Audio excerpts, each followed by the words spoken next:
À l'approche du sommet qui aura lieu à Washington du 9 au 11 juillet prochain, le président de la République a redit lors de son entretien le 25 juin dernier avec le secrétaire général de l'OTAN l'importance clé de l'organisation pour notre sécurité collective et le soutien de la France à la perspective d'adhésion de l'Ukraine à l'OTAN. Il a également rappelé l'importance de renforcer le pilier européen de l'Alliance en promouvant notamment l'industrie de défense européenne et la capacité d'action des Européens. Donc ce prochain sommet est porteur d'enjeux politico-militaires et opérationnels majeurs que le colonel Pierre Godillère et le capitaine de vaisseau Del Giudice vont nous présenter plus en détail. Commandant, c'est à vous. Merci Madame la déléguée. Je vous remercie de me permettre d'aborder ce sujet à l'orée du sommet de Washington qui aura lieu donc du 9 au 11 juillet. 75 ans d'OTAN, c'est une date symbolique. Un an après le sommet de Vilnius qui a acté un certain nombre d'avancées. Avec le retour de la guerre en Europe, la mission principale de défense collective a repris toute sa place. Et à ce titre, elle oblige à un effort de défense important de la part de tous les alliés, et donc en particulier de la France. Alors qu'est-ce que ça signifie en particulier pour la France, cette défense collective de l'espace euro-atlantique? C'est d'abord un effort autour d'un critère qui est le critère des 2% du produit intérieur brut, qui est atteint en 2024 et qui se poursuivra dans les années à venir. Et également un critère qui est peut-être un peu moins cité, mais le critère des 20% de la proportion du budget militaire qui est alloué à la recherche et au développement. Mais c'est également 2% qu'on souhaite utiles et efficaces dans les dépenses, qui sont, pour mémoire, je le rappelle, pas uniquement autour de capacités, mais aussi autour de ressources humaines. Ça signifie aussi de l'entraînement et de la formation, puisqu'à chaque fois qu'on met à disposition des capacités, qui comprennent bien sûr des ressources humaines, ça signifie des capacités qui sont entraînées et qui sont prêtes au combat ou aux missions qui leur sont allouées. S'agissant spécifiquement des capacités, il existe en France un processus de développement capacitaire et ce processus est synchronisé avec le processus de développement capacitaire de l'OTAN et nous souhaitons en particulier mettre en avant un certain nombre de critères que nous appliquons et que nous souhaitons également voir apparaître dans le processus capacitaire de l'OTAN, puisque je rappelle pour mémoire qu'un certain nombre de pays de l'OTAN ne disposent pas en propre d'un processus capacitaire propre. Ces critères sont le réalisme financier, la sincérité et de manière ultime la crédibilité, ce qui nous permet d'envisager un partage du fardeau qui soit le plus juste possible entre alliés. Cette crédibilité, elle passe aussi par l'interopérabilité au travers de grands exercices et bien sûr d'opérations. Et à ce titre, je laisserai la parole au colonel Godillère pour vous présenter l'état des lieux. Je terminerai juste sur la crédibilité. La crédibilité, c'est ce qui nous permet, par exemple, aujourd'hui, de nous voir encore confier le commandement de la transformation de l'OTAN à Norfolk, puisque l'amiral Vendier rejoindra les rangs de l'état-major à l'automne. Je vous remercie. Merci, commandant.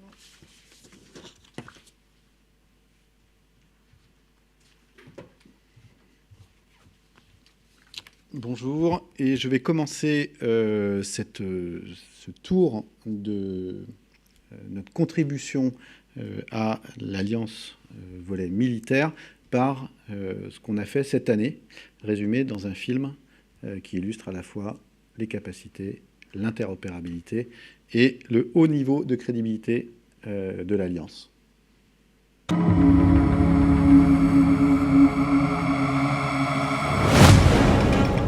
À gauche, c'est bon, devant le panier. Standard guerre non plus. Over 9-1, go Cobra.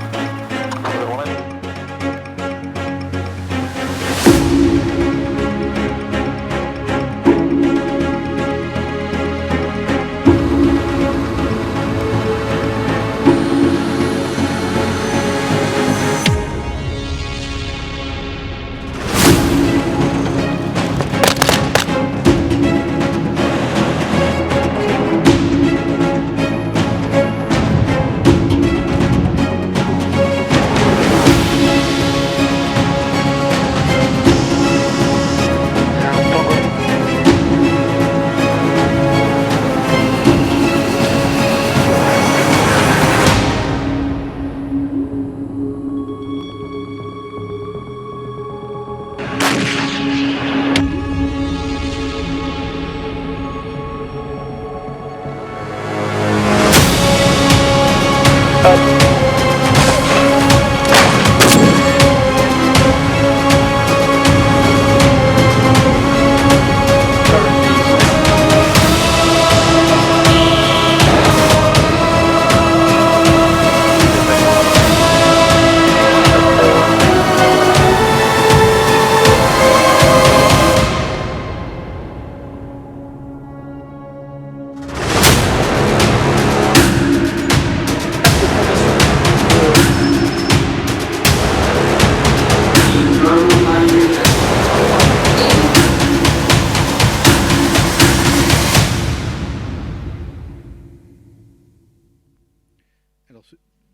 ce film, pour vous montrer, vous avez suivi tous ces exercices au gré des briefings et puis des publications sur les réseaux sociaux, sur nos réseaux, mais évidemment ceux de l'Alliance en priorité. C'est pour vous montrer que c'est quelque chose de très concret pour les armées. L'interopérabilité, la défense collective, on en fait tout le temps. On en fait tout le temps d'ailleurs depuis les années 90, il y avait des exercices OTAN réguliers pour toutes les armées aussi, les armées françaises. Mais depuis 2 ans, singulièrement, c'est cette mise en cohérence et le renforcement de la posture défensive et dissuasive de l'Alliance sur le flanc Est ont abouti cette année à un agrégat d'exercices significatifs. Vous avez tous entendu parler, on va revenir très brièvement dessus, de l'exercice Steadfast Defender, le méta-exercice qui rassemble et met en cohérence des manœuvres terre, air, mer et dans d'autres champs, donc multimilieux, multi-champs, qui les met en cohérence et qui va de l'hybridité jusqu'à la haute intensité. Voilà. Donc tout ça pour vous dire que l'Alliance, les exercices de l'Alliance, l'interopérabilité a toujours existé, nous l'avons pratiqué depuis longtemps, et que depuis 2 ans, et singulièrement cette année, il y a eu une augmentation de l'activité et de la mise en cohérence de ces choses-là, aux abords, à l'orée du sommet de Washington. Je vais commencer quand même par une mission qui apparaît pas là, et dans laquelle l'OTAN est engagée, qui est une mission non combattante, et qui est une mission de conseil, et qui s'appelle NMI. Comme ça, et on n'en parle pas souvent, la NATO Mission in Iraq, qui est une mission de conseil, d'assistance, qui vise au renforcement, dans le plein respect de la souveraineté de l'Irak, vraiment selon le triptyque Advise, Assist and Enable. Ce n'est pas une mission qui est autoporteuse. La NMI coordonne ses activités avec de nombreux autres acteurs internationaux, et notamment la coalition contre Daesh, mais aussi l'UE et l'ONU. Et depuis le 1er janvier 2022, vous savez que les forces de la coalition internationale ne conduisent plus d'opérations militaires au sol, et que ces missions de conseil et d'assistance aux forces irakiennes prennent réellement le pas et s'inscrivent dans la durée. Les ministres de la Défense des pays de l'OTAN et du Conseil de l'Atlantique Nord et le Conseil de l'Atlantique Nord, ont décidé respectivement en février 2021 et en août 2023 d'élargir le champ d'action de la NMI à la demande du gouvernement irakien, et ces discussions se poursuivent. Je vais revenir sur le flanc est de l'Europe, et donc je vais commencer, M. Iman, par les missions maritimes. Où finalement l'OTAN mène 3 grands types de missions, opérations et activités, auxquelles la France participe. Donc il y a les Standing Naval Forces, qui sont des capacités maritimes permanentes, crédibles, c'est-à-dire qu'on montre et on va sur des missions qui sont complexes ensemble, et agiles, au sens qu'elles peuvent être déployées rapidement en période de crise ou de tension, et peuvent être complétés par des navires alliés. Alors il y a 4 groupes, les 2 groupes maritimes permanents dont nous parlions, le SNMG-1 et le SNMG-2. Le 1, en gros, du côté de la Baltique, le 2, en gros, du côté de la Méditerranée. Et puis, 2 groupes permanents de l'OTAN, de guerre des mines aussi, on en parle assez souvent ici, le SNMC-MG-1 et le SNMC-MG-2, dont je vous fais grâce de l'acronyme. Les zones de responsabilité, comme je l'ai dit, c'est l'océan Atlantique ainsi que la mer Baltique et la mer du Nord, bien sûr, et en mer Méditerranée et les abords de la mer Noire. Suite à l'agression de l'Ukraine par la Russie en 2022, les Standing Naval Forces sont devenus la composante maritime de la force opérationnelle interarmée à très haut niveau de préparation, ce qu'on appelle la VJTF. Nous vous donnerons aussi les détails des acronymes, qui fait partie de la force de réaction de l'OTAN. Vous voyez qu'il y a plusieurs strates et on parle toujours de la même chose, mais en fait avec des engagements de niveaux différents. Et ces Standing Naval Forces participent directement au renforcement de la posture défensive et dissuasive de l'Alliance depuis 2022 et constituent la continuité maritime des dispositifs terrestres et aériens positionnés sur le flanc Est, ce que je vais aborder désormais. Je n'ai pas mentionné, parce que c'est plus ponctuel, le groupe aéronaval qui participe régulièrement soit à ces agrégats, soit à des missions particulières. On en a assez parlé ici, notamment l'exercice, enfin l'activité opérationnelle de l'OTAN qui s'appelait Neptune Strike, qui a duré pendant 2 jours et où le groupe aéronaval a été pleinement intégré à la Strike for NATO, à la capacité de la force navale de l'OTAN. Il y avait 4 groupes aéronavals alliés pour cet exercice, dont le groupe aéronaval français. Pour les missions sur le flanc Est, alors sur Terre, il s'agit là aussi d'un renforcement qui a été décidé dès février 2022, avec dans les 8 premiers jours le déploiement d'un premier échelon de bataillon, comme on l'appelait, Spearhead Bataillon, bataillon fer de lance en Roumanie, et qui a cru et pris la taille d'un bataillon dont la France est nation cadre et donc agrège différentes nationalités, bien sûr en coordination avec les forces roumaines. La chronologie, c'était 500 militaires, rapidement renforcés par une compagnie néerlandaise. En mars 2022, renforcés par 300 militaires belges, et puis une section de reconnaissance luxembourgeoise, tout au début. Et maintenant, je vous donnerai les détails du bataillon multinational qui dépasse 1000 personnes et qui s'entraîne sur tout le secteur de la haute intensité avec la mise en place depuis de capacités terrestres de premier rang, des chars Leclerc, des lance-roquettes, etc., etc. Depuis, la mission Aigle a été aussi renforcée au niveau état-major par un échelon préfigurateur de brigade, de commandement de niveau brigade. Pourquoi ? Pour pouvoir être très réactif, et si nous devons monter au niveau brigade et non pas bataillon en Roumanie, eh bien nous avons déjà une structure embryonnaire, ou en tout cas prépositionnée, qui peut accueillir cet échelon brigade, et quelque chose qui a été testé au cours du printemps avec le déploiement temporaire, évidemment, d'un niveau brigade en Roumanie, avec la mise en œuvre de ce BFCE, Brigade Forward Command Element. Il n'y a pas qu'en Roumanie, évidemment. Vous savez qu'il y en a, que nous avons des gens qui sont déployés du côté de l'Estonie, avec un sous-groupement tactique interarmes qui est présent aussi sous mandat OTAN, alors avant février 2022, mais qui a été renforcé et qui a été placé là, le bataillon multinational est sous commandement, la nation cadre est britannique. Et en mars 2023, nous avons renforcé, là aussi, avec des capacités supplémentaires, l'aptitude du bataillon, du SGTIA, 18 véhicules blindés Griffon, un peloton de blindés légers AMX-10 RC et une section de tir de 4 Césars, qui était projeté en Estonie et qui a pu même réaliser des exercices de tir régulièrement.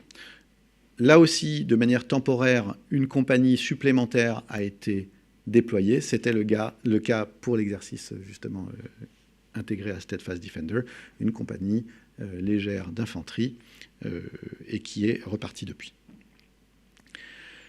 Ensuite, dans les airs, donc sur mer, sur terre et dans les airs, depuis le 24 février 2022, déjà dès les premières heures de l'invasion de l'Ukraine par la Russie, vous aviez des avions de chasse français dans le ciel sur le flanc est de l'Europe, et une mission qui s'est renforcée avec une présence régulière et finalement permanente de l'Alliance. Évidemment, il n'y a pas que les Français n'y sont pas tout le temps, mais ils y sont régulièrement, c'est-à-dire de manière hebdomadaire, au moins, avec de la présence sous forme d'exercice, sous forme de déploiement ponctuel sur des bases aériennes de l'Alliance, de nos chasseurs, mais aussi de nos ravitailleurs, et des missions de nos avions de détection, les AWACS.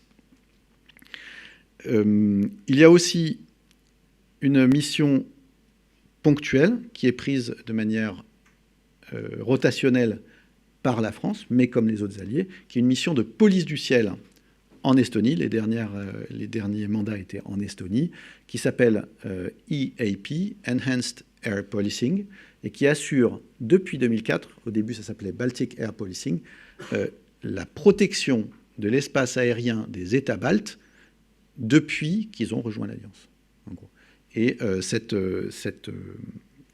contribution, là encore une fois, de différents pays et dans laquelle la France, l'armée de l'air, prend toute sa part, avec des périodes de 4 mois en gros, eh bien, c'est illustré en 2023 par les rafales, de la base aérienne de Mont-de-Marsan, du 25 novembre 2022 à mars 2023, et cette année, 4 Mirage 2000-5 de la base aérienne sans cesse de Luxeuil entre décembre 2023 et mars 2024.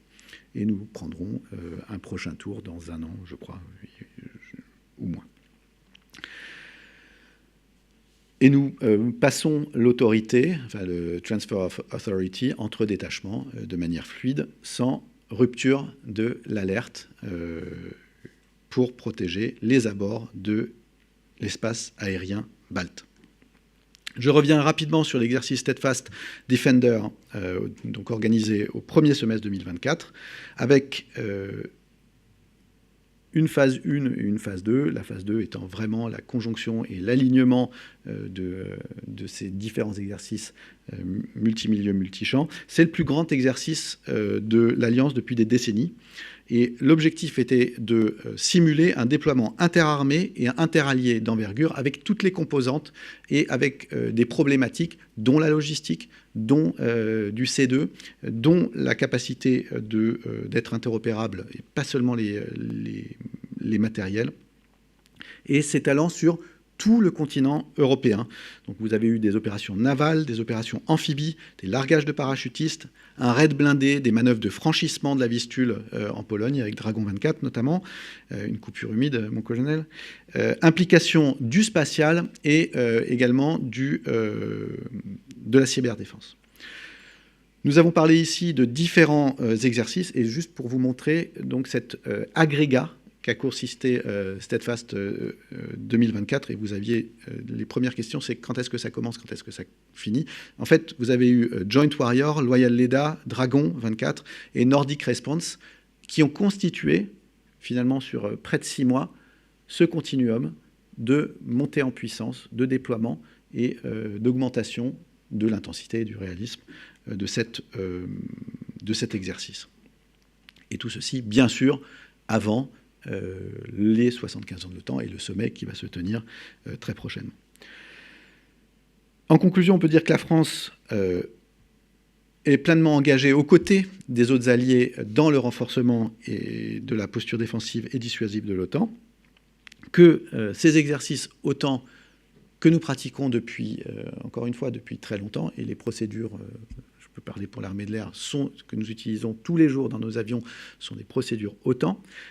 Là, cette convergence, cette agrégation hors norme qui a permis l'exercice Steadfast Defender donne un bon symbole de notre capacité à être interopérable sous court préavis pour des opérations d'ampleur. Et c'est ceci qu'on associe à la crédibilité opérationnelle d'une défense collective.